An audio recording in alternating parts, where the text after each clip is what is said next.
It's a beautiful day. Don't let it get away. Hi everyone. Thanks for the left turn for today, Saturday, May 7th, 2016. I'm George Verhoor. Welcome back to the Jacksonville channel. Welcome back to History Jacksonville, and within History Jacksonville, our continuing series about Riverside Avondale. I'm here, right here in Boone Park, named after William Boone. Back many years ago, he would buy up railroad locomotives. He would rebuild them, and he would lease them out to various businesses and industries throughout North Florida, South Georgia. In 1926, the city of Jacksonville bought his land along with the land of others to construct this park, Boone Park, right here in Avondale. And what a beautiful day May 7th has turned out to be. And you know, it's always great to film in such great weather. And I'd like to talk with you before we jump into some amazing pictures and film of historic Riverside Avondale. I want to talk with you about how all this came to be. Now, in the first episode of our continuing series on Riverside Avondale, when I was at Riverside Park, I talked with you about John Murray Forbes and how he bought up some acreage to develop Riverside. And it's important to remember that in 1887, the city of Jacksonville annexed Riverside, and that made possible for city services, a lot of amenities, to come to this area. Now, as the land began to be sold off from the Magnolia Plantation, there was a development that people were trying to put together in the 1880s. It was called Edgewood. Now, not to be confused with what we know now as Edgewood. This was further towards this direction. And though in the 1880s they tried to put it together, it did not succeed. But ultimately, an enterprising man named Telfair Stockton bought the land, and he envisioned, designed through platting, what we know now as Avondale. And the interesting thing about Avondale, it was designed specifically as a neighborhood for the rich and well-to-do, and this was in the 1920s, during the Florida land boom. A lot of land bought, a lot of development, a lot of building going on in the 1920s right here. Now, what's amazing, ultimately, is what resulted, of course. The history, and you're going to see a lot more of that in a moment. And there's been sometimes a struggle between businesses and residents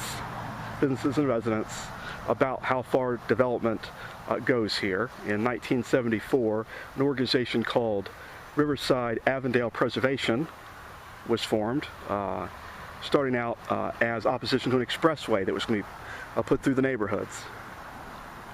That expressway, of course, did not happen, and there's been a lot of effort to rehabilitate, renovate historic homes here in Riverside and Avondale.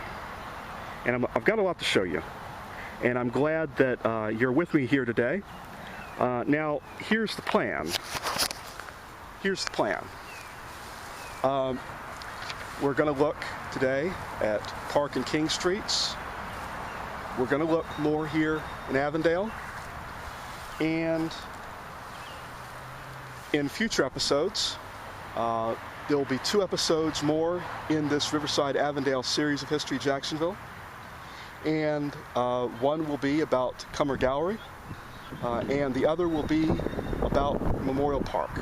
And so our visit to Memorial Park will end the Riverside Avondale series within History Jacksonville. It's been very enjoyable, and I want to bring you the flavor, the unique experience that you have when you come here. This is an amazing, beautiful, beautiful place, and you know, I think we all want to be vigilant, mindful of maintaining the balance between living, working, partying, commuting, and playing, really enjoying ourselves in today's Jacksonville. A lot has happened since 1887 in this area. In the early 1900s, you could actually go out hunting wild game out here. Okay, so now years go by, things change. We had a lot of living going on here, a lot of working and playing. And the question will be, what will happen in the next 100 years of Riverside Avondale? So, you know what time it is, and I know what time it is, so it's time for me just to say it. There's so much to see, there's so much to talk about and think about. Let's roll it.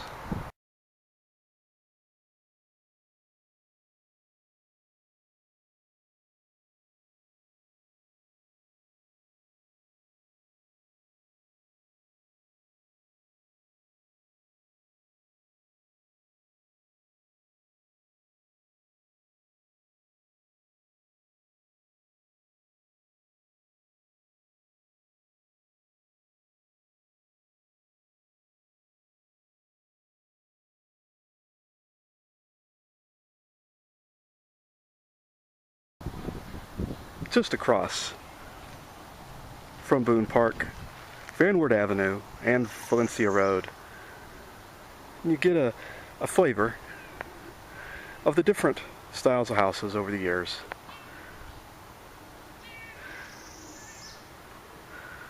Notice the expansive sidewalks, notice the beautiful trees.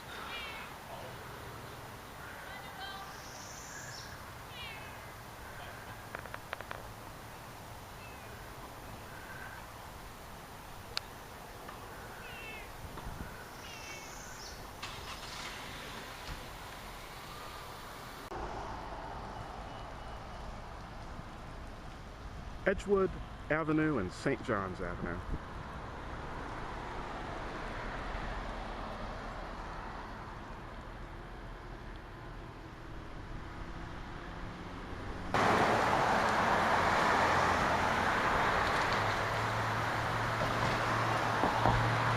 St. John's Avenue.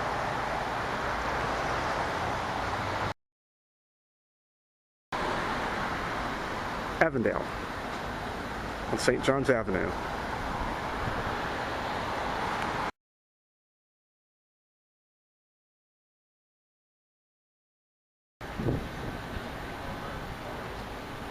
Shopping and restaurants in Avondale.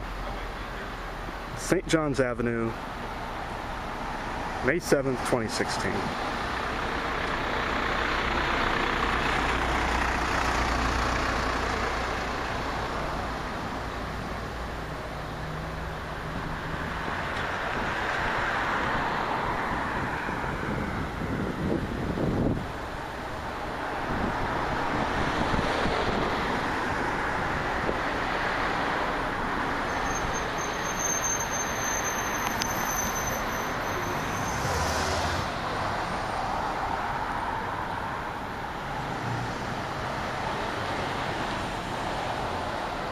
A busy Ingleside and St. John's Avenues.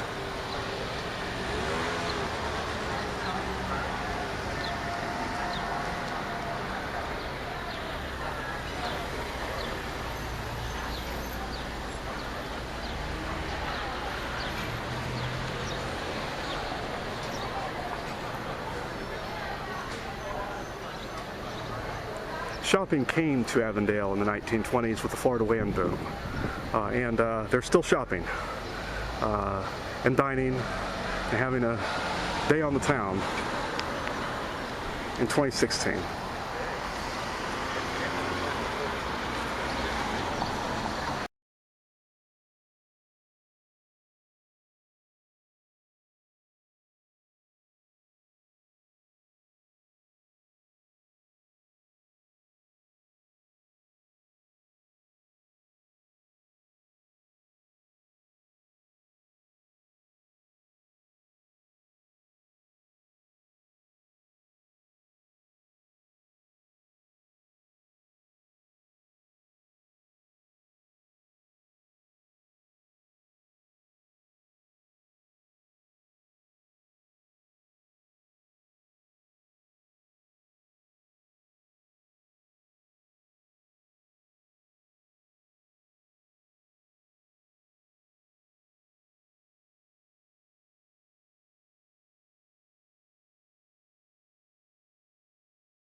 We're at the corner of Park and King Streets. Now, what you see across here is the Il Desco Modern Italian Restaurant.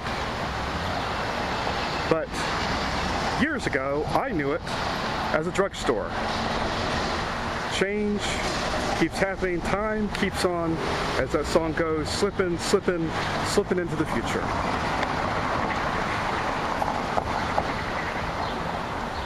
This commercial district was developed as the Whiteway Corner. It was built in 1927, the original buildings. And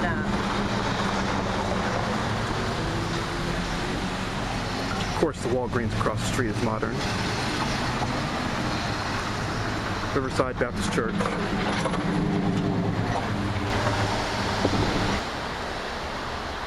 These buildings were built in the 1920s through the 1940s.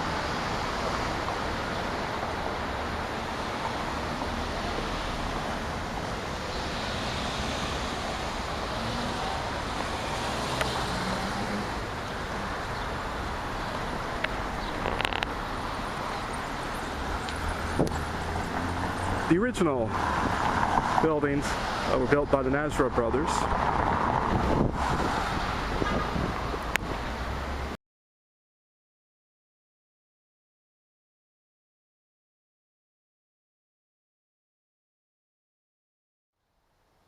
There's a natural struggle between commercial business owners, people who have offices, residents, whether it's in apartments or it's in one of these historic houses.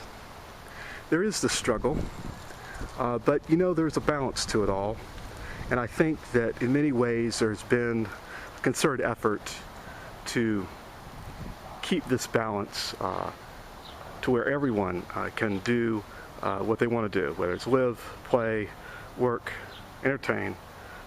So it's my hope that in the future we're going to see a lot more coordination, cooperation between the city, citizens, business owners, so that we can continue to enjoy these beautiful neighborhoods and also to be able to shop, be able to eat, dine, hang out with your friends, do whatever it is you want to do right here in Riverside Avondale. Thanks for watching. Take it easy. See you later.